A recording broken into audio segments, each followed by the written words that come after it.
Sex is a battlefield. Animals will go to every extreme to mate and ensure their survival. Without sex, a species is history. Its genes a dead end. From violent couplings to sperm wars, to mating rituals, and finally, amazingly, to love. Sex drives evolution, and evolution drives sex. In nature, it really is all about sex.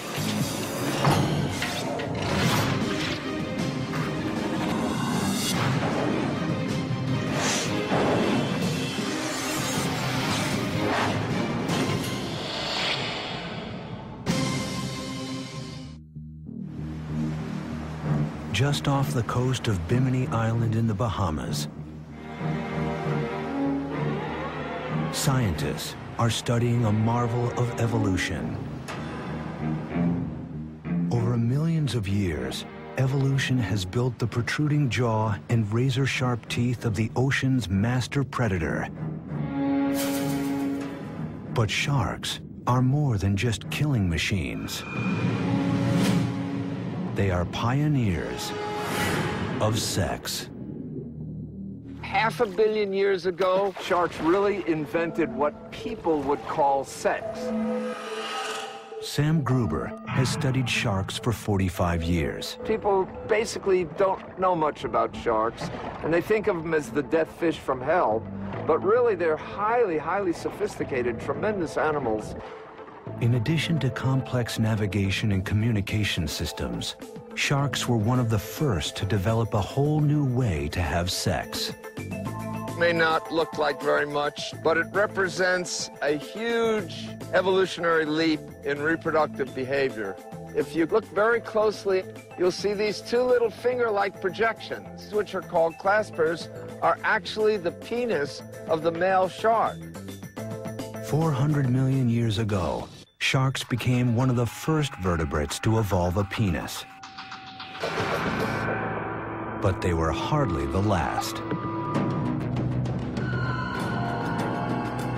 Over millions of years, the penis proved so valuable that it evolved independently in animals as different as insects, birds, and reptiles. The penis is a good example of convergent evolution because it serves one purpose, but it's arisen in many different ways in a variety of organisms. But how did the penis become so vital? 700 million years ago, sharks, fish, and other vertebrates have yet to evolve. Sea life is instead comprised of simple, single-celled creatures. To pass on their genes, they don't have to partner up. They can reproduce by themselves. Reproduction before sex was all asexual. Asexual reproduction means that you just make copies of yourself and send them off into the environment. They have all of your genes and no one else's. Asexual reproduction does guarantee that 100% of an organism's genes are passed on. But on the evolutionary battlefield, this strategy has one serious flaw. When each and every creature shares the exact same genes, they also share the same genetic weak spots. Imagine that a virus shows up on the scene, and that virus attacks you if you have a very specific gene sequence in your DNA. Now, if everyone in your population has the same DNA, that means that that virus is going to wipe everyone out. But with sexual reproduction, the mixing and matching of genes increases the odds of at least some individuals living on. The secret to survival is sex.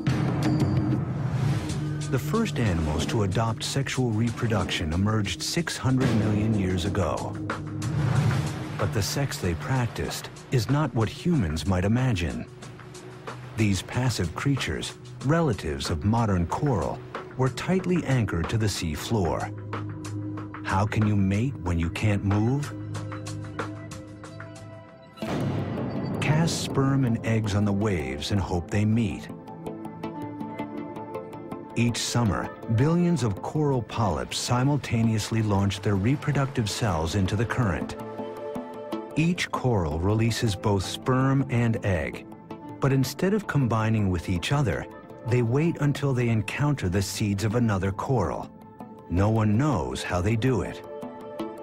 This mass spawning is one of nature's most arresting spectacles.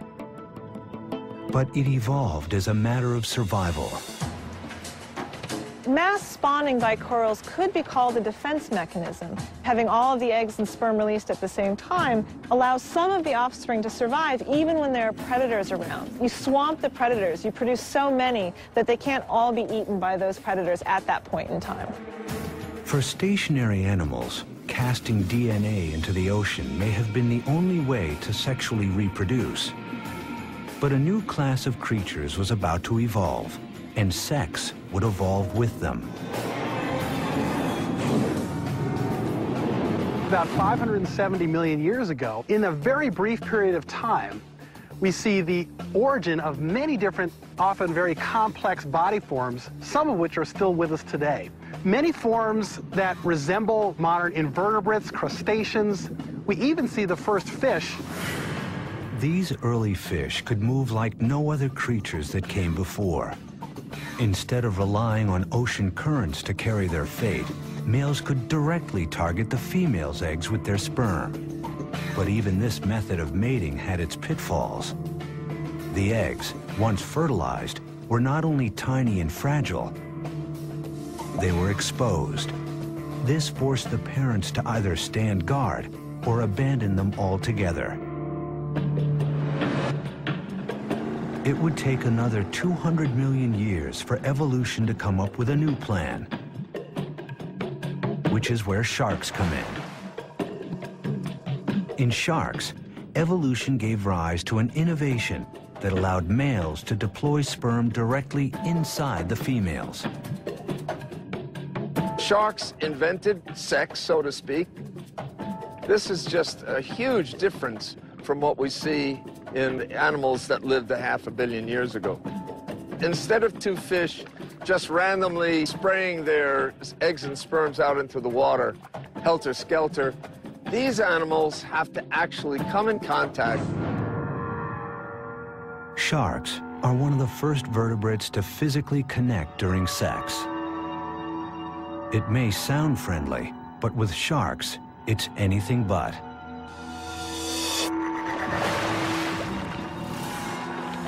Cute guys, right? The male will bite her pectoral fin, her arm fin, and roll her over. Then the male has these two claspers, or peni, and one is rotated around while the other stays back, and that's inserted into the female's cloaca, which is the common duct. This vertical hold may look brutal, but biologically speaking, it's a thing of beauty. It looks to me like a ballet because they have very difficult tasks to go through to bring themselves together. Each seemingly violent act has a necessary sexual function. The male flips the female shark to her back to relax her for penile insertion. He sinks his teeth into her skin to trigger her ovulation. She's even protected from his gashing. Female sharks have skin twice as thick as male sharks. They have amazing healing properties. They can have huge lacerations, which would kill a human, and they're perfectly fine with it. But the crucial innovation of shark sex is the penis. Once the male is firmly attached, a spur at the appendage's tip prevents it from slipping out. A sac in the male's abdomen fills with seawater and propels the sperm directly into the female's womb, where eggs await fertilization. So not only did they invent copulation, but they also invented getting pregnant. That is to say, internal fertilization. This represents a whole new stage in reproductive biology. Internal fertilization has been a foundation of sharks' 400 million year reign as the ocean's top predators. Not only does it protect their developed eggs from enemies, it leads to the birth of large, fully formed pups that are literally born to kill. For hundreds of millions of years, animals would remain confined to the Earth's oceans. 370 million years ago, a unique lineage of fish began to move towards land. Called tetrapods, they evolved legs from fins. In time, those legs became sturdy enough to let them move out of the water. But this new world presented new problems. If you look around today, there are creatures that spend all their time on land. But to do that, you have to have a whole lot of tricks. You have to be able to lay eggs or give birth to live young. If you are laying eggs, your eggs have to be waterproof. The fish ancestors of tetrapods simply dropped sperm into the current to fertilize eggs.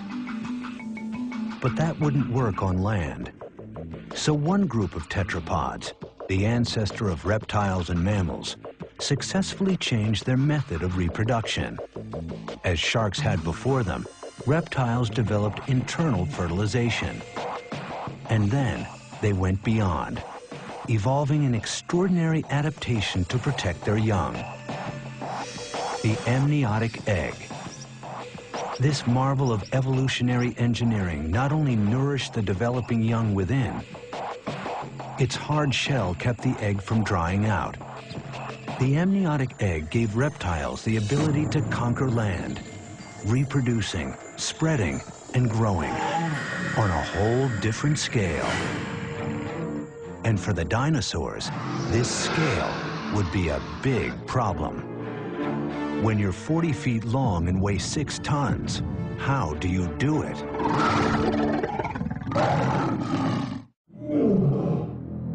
If you can't mate, if you can't pass on your genes, your evolutionary history. But what happens if your own size gets in the way of mating? Some dinosaurs evolved to be the biggest animals ever to live on land. With dinosaurs like T-Rex topping out at more than 15 feet, sex gets complicated. And for all we know about dinosaurs, the details of their sex life remains a mystery. Imagine a 40-ton dinosaur trying to reproduce. Obviously, 2 of these behemoths would have had to get together, but exactly how they did so is still a huge question for paleontologists. Fossilized eggs are clear evidence that dinosaurs had intercourse and reproduced through internal fertilization like birds today. And the bones of dinosaurs are littered across all 7 continents. Testament to creatures that dominated the Earth for 160 million years. Clearly, these enormous animals must have evolved an extremely successful method of mating. Paleontologist Ken Carpenter has puzzled for years over the mystery of dinosaur reproduction. It's a whole process of trying to understand what dinosaurs were like as living animals. They had to have been able to reproduce in order to be so successful for over 200 million years. How did the males and females get together? What made Carpenter's investigation difficult was that all he had was bones. No reproductive organs have survived the fossil record. To discover what dinosaur sex might have been like, Carpenter turned to a creative mix of comparative anatomy, physics, and deduction, starting with the dinosaur's reptile cousin, the crocodile. Male crocodiles have unique sex organs, not like the claspers of the shark, but not a penis as we humans know it either. Unlike humans, dogs, cats, they don't have this very long organ that sticks out all the time. It's actually a much smaller organ that's kept inside the body. Most of the time, the male's genitalia is kept inside a slit on his underbelly called the cloaca. During sex, however, muscles inside the cloaca contract, averting the animal's penis. Just 3 inches long in the 12-foot crocodile, the male must insert this tool into the female's cloaca to deposit his sperm. For creatures the size of dinosaurs, that would be like trying to stick a key in a lock by moving the whole building. Was it possible? To find the answer to that question, Carpenter turned to another present-day creature, one that shares the dinosaur's problem of how to fertilize an internal egg, despite its enormous size. The elephant. To reproduce, the male elephant rears up and leans on the female. But doing so puts a huge amount of weight on her back. Over time, this pressure causes permanent damage, creating small fractures in the female's backbones. If dinosaur sex took the same form, Carpenter should find similar fractures in their fossils. This vertebrae here comes from a duck-billed dinosaur.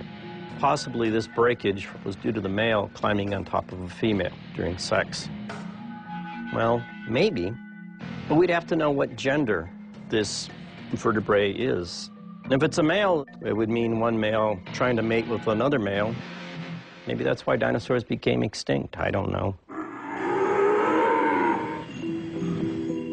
But the elephant-like rear mount posed a more fundamental problem.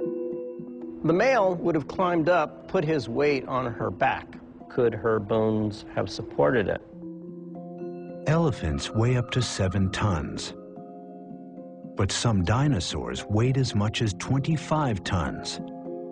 Carpenter calculated the bone strength needed to withstand that much force and concluded that it was too much.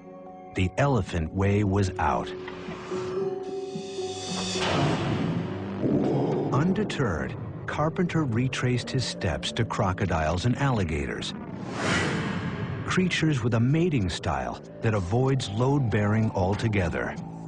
They've got the water to suspend them. It's almost like being in space. The male and females can basically rotate together. The male can stick his penis into the female's cloaca and interject sperm. So could dinosaurs have had sex underwater? Carpenter consulted the charts. There were no huge bodies of water, except in a very few places, which would mean then that dinosaurs would have to traipse for sometimes literally thousands of miles in order to have sex. That's an awful lot of work just for sex. Another dead end. Birds were next. They are the direct descendants of dinosaurs, and they lay eggs like dinosaurs. Could they copulate the same way? Birds do it basically as a bunch of quickies, mostly because they're trying to fly at the same time as they're trying to reproduce. The males will be fluttering their arms as they're trying to get up against the female. Birds' quick transfer of sperm, known as a cloacal kiss, would have its advantages for creatures as large as dinosaurs. But again, there are problems. Most dinosaurs don't have wings. And just as importantly, how could they do it with their massive armor in the way? The dinosaur's bony tail is heavy and rigid and not easily moved. The normal procedures of comparative anatomy had left Carpenter with a trail of false leads. Racking his brain for any idea that might work, Carpenter found one right at his feet: the household cat. And while cats are no more like dinosaurs than dogs are like lizards, Carpenter believes the cat's way would work for T-Rex. If the female lowers herself much like a cat, raises her rear end up, the tail would certainly go up in the air and would expose her sex organ to the male. And the male can then climb up there and grab her on her neck, and then they can go at it. In the feline position, with the female's head lowered and tail lifted, the problem of the male's enormous weight would be lifted off the female's back. At the same time, the position would allow easy access for the male. Carpenter's theory is the first to offer a workable answer to the mystery of dinosaur sex. and the first to explain how dinosaurs were able to reproduce their way into history as the unrivaled rulers of Earth for 160 million years. Dinosaurs were the largest animals to mate on land. Insects are some of the smallest. And in their tiny world, sex is a war story that's been going on for millions of years, with its own villains and heroes. You know, when it comes to looking at reproductive biology, you've got to say that cockroaches are a superstar.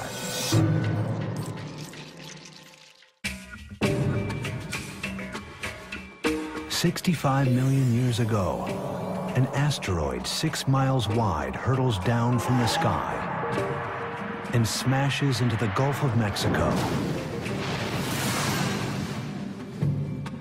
The impact signals the end of the dinosaur age. Their extinction claims half of all species, turning the Earth into a wasteland. But insects endure. How insects outsurvived so many other animals is still a mystery.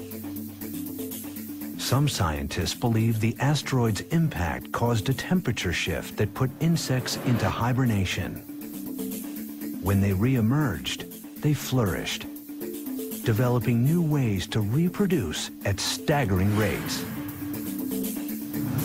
But in the insect world, sex is more than just reproducing. It's a battle of the sexes, a war over sperm. Sperm competition has been extremely important in the evolution and diversification of insects. Males are, of course, competing to make sure their sperm makes it into the female reproductive tract. At the same time, females are able to manipulate which sperm make it to successfully fertilize the egg. The female seeks multiple sexual partners, giving her offspring a diverse genetic portfolio and a greater chance at survival. But the male seeks to father all the offspring. The more paternity, the better the chances for his genes. What the male wants and the female needs are in conflict, and has spawned an evolutionary arms race, stretching the limits of evolution.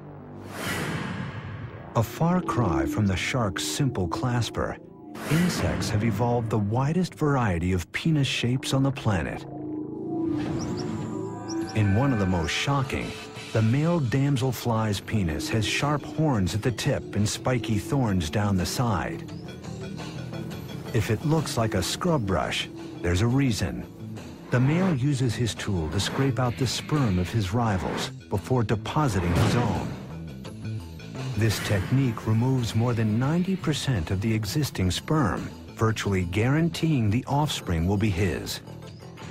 And the males of other insect species take even greater pains to guarantee a return on their deposit. There's a great strategy that some insects and also some mammals have come up with, which is called a copulatory plug.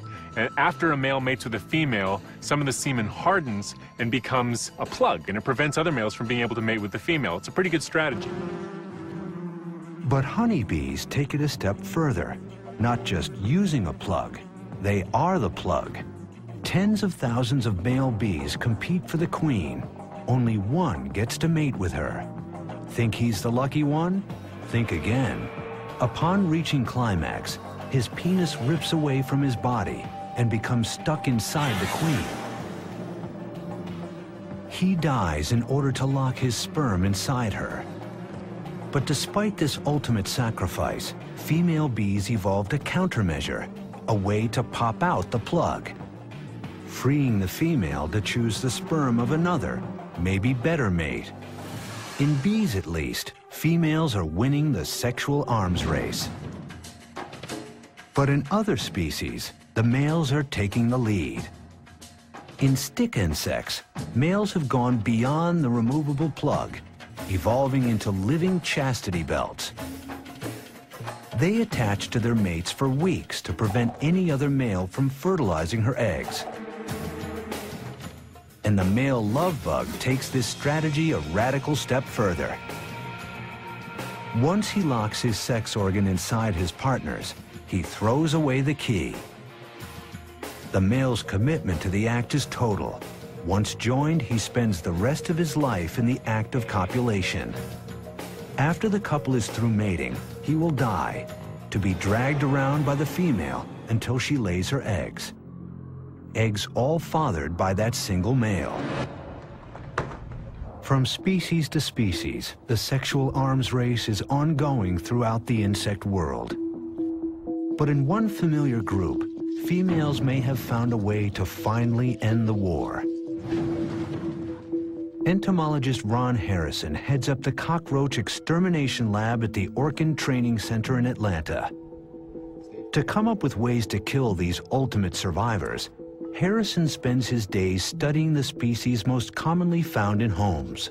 95% of all cockroach problems in urban situations are German cockroaches. They're very quick in their reproductive abilities, and therefore that helps them become resistant to products that we actually use to try to get rid of them. Evolution has provided cockroaches a host of traits that make them almost impossible to eliminate. They can live a month without food and last hours without oxygen. But most critical to their survival is their speed of reproduction, a quality that might indicate that cockroaches have sex all the time, except they don't. Once a female has had sex and has that sperm, she's able there to hold it and then fertilize as she needs, rather than have to have sex again. Because of this one adaptation, the female needs to mate only once to remain pregnant for the rest of her life. Her one act of sex can yield hundreds of thousands of offspring, a remarkable ratio. This benefits the female in more ways than one. Mating in itself is costly. The more a female mates, the lower her probability of survival. Perhaps because there's some damage that occurs, they might be at risk of predation, and there's even some seminal fluids that carry toxins that decrease female survival. After her one act of sex, the female carries fertilized eggs with her throughout her entire life. So every female in the colony has the potential to become a colony herself.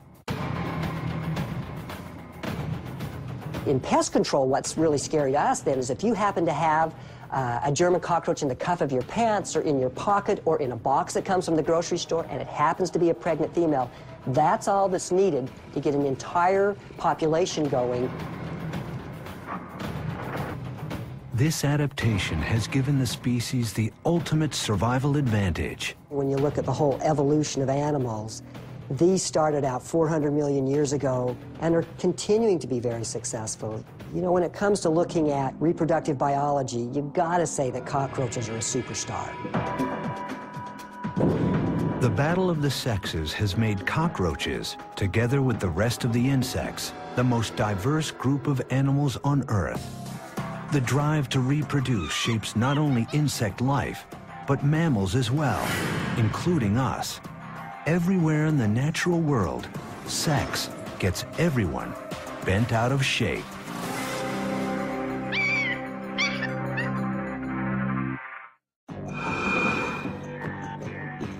Animals will do anything to mate. The drive to pass on genes and ensure survival of the species is so strong that it causes evolutionary changes. This process is called sexual selection. It's a type of natural selection, but it's the kind of selection for the kind of traits that evolved not to survive another day, but to win at the mating game. To be successful, in evolutionary terms, your genes have to be in the next generation. As soon as you have sexual reproduction, what you're doing is going out into the environment and looking for other individuals that are doing well and trying to get some of their genes into your offspring. You need to assess how everybody in your population is doing in terms of their reproductive output. The game of courtship in the animal kingdom is largely typecast. For the most part, males display, females choose.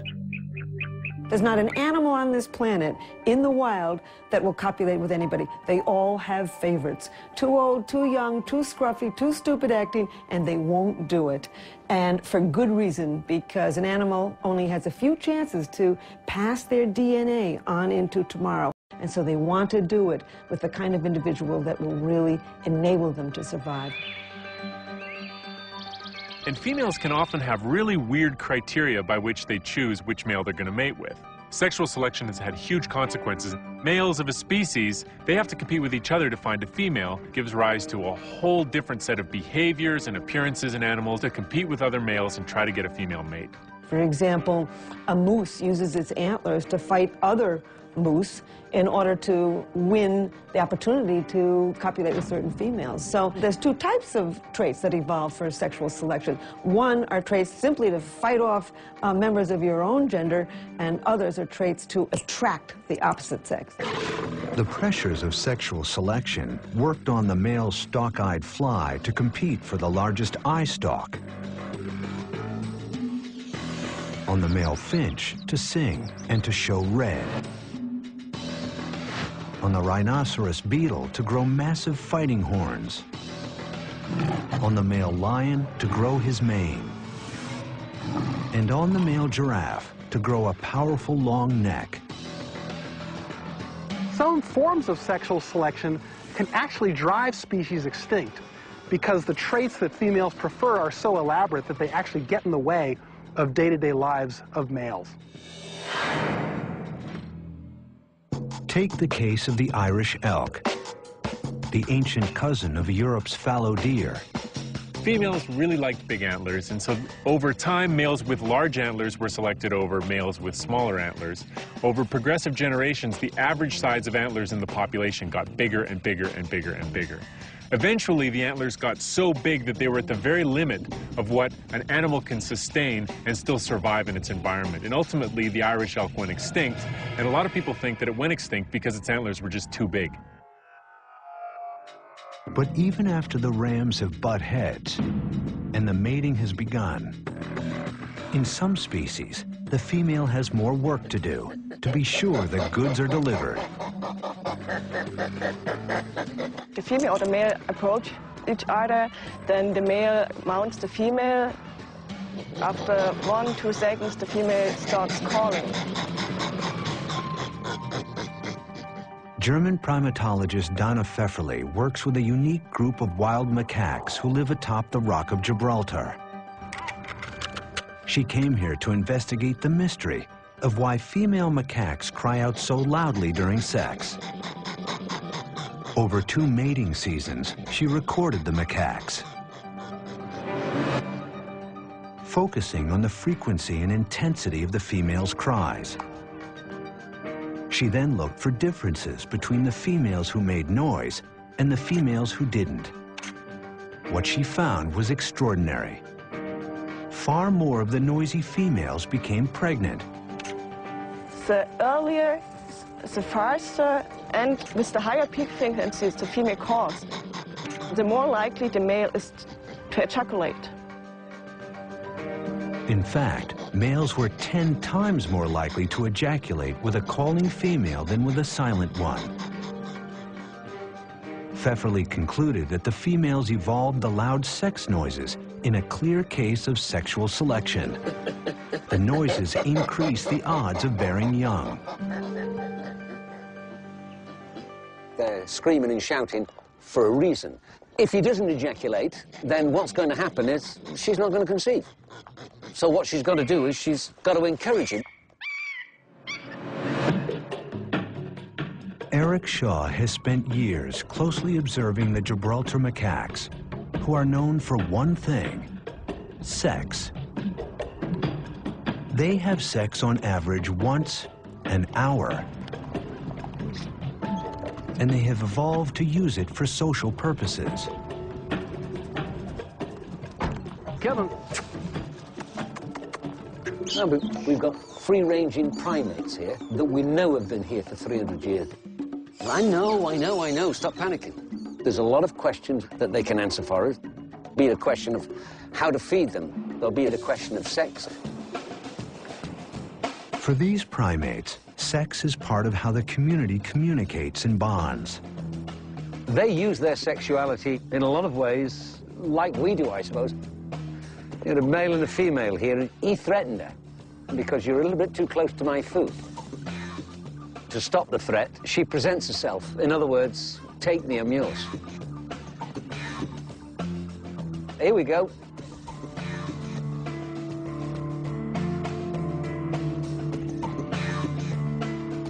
That was sheer, total submission and passiveness. She presented herself, I'm not a threat. He decided to go all the way this time and accept her submission. And now there's peace in the world. The macaque community needs order to keep their elaborate social network intact. There are little families within families, you know. One female will have 5 children over here, another will have 4 over there, but they need this protection, they need this cohesion, they need to move as a troop. With primates like macaques, sex moves beyond its primary function and is put to many different uses. The scientists call these behaviors sexual currency. Primates have developed sexual reproduction to an elaborate art. No longer is it just a physical coming together with no consequences other than reproduction. Now it's the fulcrum of many different aspects of primate societies. A lot of the primates will exchange food for sex, express power with their sexuality, express friendship with their sexuality. Sex is a very powerful exchange mechanism. The mix of sex for reproduction and social purposes evolved by primates like the macaque set the stage for the human sexuality that was to come. Humans would add one more most unusual layer to the evolution of sex. Human beings began to emerge as distinct from our primate cousins just a few million years ago. When our ancestors came down out of the trees and began to stand up on 2 feet instead of 4, they also changed some of their sexual anatomy. Helen Fisher studies the evolution of human sex. The female vaginal canal is no longer tipped backwards the way it is among chimpanzees. It evolved to move somewhat forward, probably for easier access during the missionary position. As the female's anatomy changed, so did the male's. The penis had to reach deeper into the female's body, so it evolved to become significantly larger. Today, humans have the biggest penis of any primate and the most highly developed brain. I think that human beings made their biggest leap in terms of sexuality with the evolution of the brain. Over time, the human brain grew large, so large that its hard skull became a threat to successful reproduction. At some point during human evolution, we began to not only to stand up on 2 feet instead of 4, but the brain got to be too large for the birth canal. At that point, women began to have to bear their babies sooner so that they could get out of the birth canal. No one knows how long the first human mothers carried their young. But we do know that today, a 21-month pregnancy would be necessary for a human baby to be born as fully developed as a newborn chimp. With every human born essentially premature, family bonds became a necessity for survival of the species.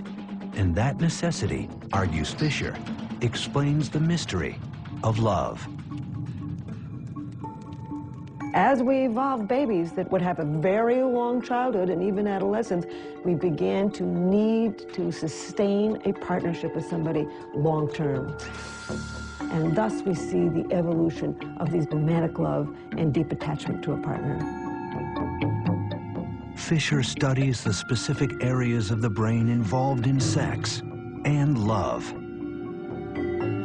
Inside an MRI machine, subjects are directed to think about their lover by looking at his or her photograph. As they do, their MRI lights up with regions of intense activity. An entire brain system devoted to love. By 2 million years ago, we began to build this very large cortex. And then suddenly, sex and mind became interconnected. These brain systems for the sex drive and for romantic love are woven deep into primitive parts of the human brain. Humans forever changed sex with the evolution of love. And now, humans are going a step further, taking our evolution into our own hands and separating it from the act of sex. Sex has become futuristic. There's all kinds of ways now to basically bypass sex. We can clone individuals in a petri dish. There's all sorts of ways to fertilize individuals without engaging in intercourse. What is occurring today is that biology is beginning to manipulate those processes to alter its own self and to take control of its own future evolution.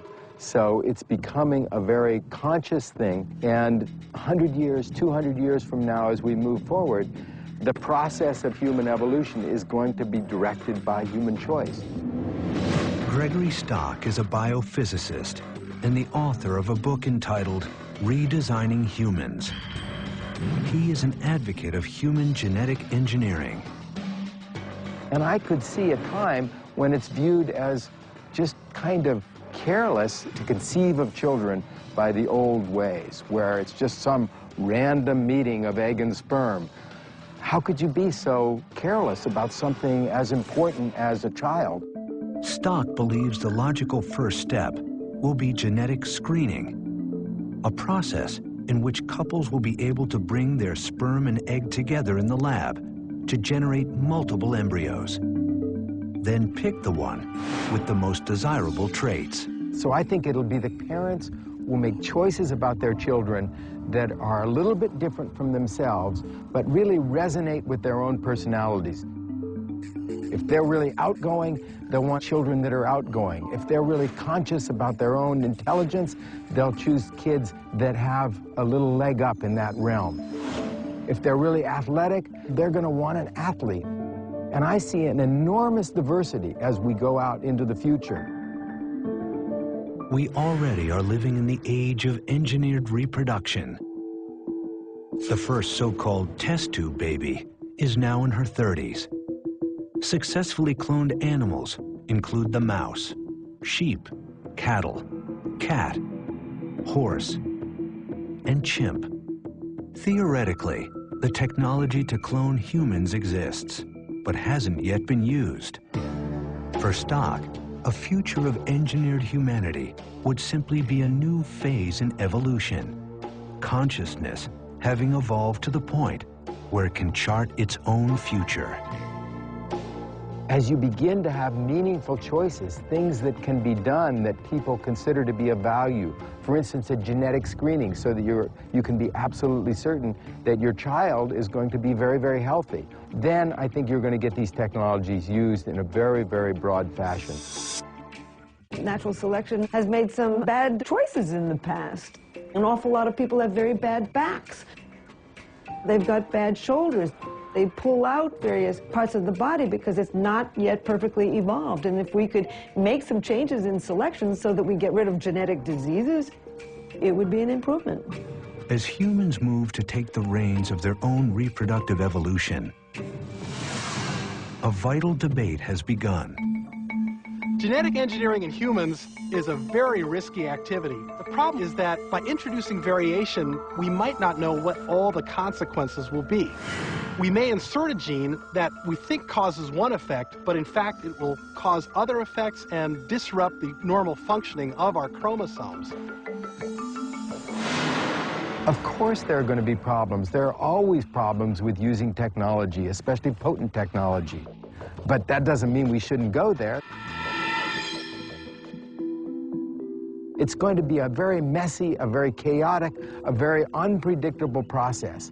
And to me, it's just the next stage of evolution. Taken to its logical extreme, in the future, the act of sex may have no place in human life at all.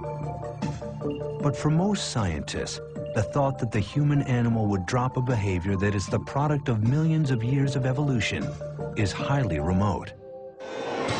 Genetic engineering is far from the end of sexual reproduction. we're far from evolving beyond sex. I don't think that's ever going to happen. As long as there is life, it seems there will be sex.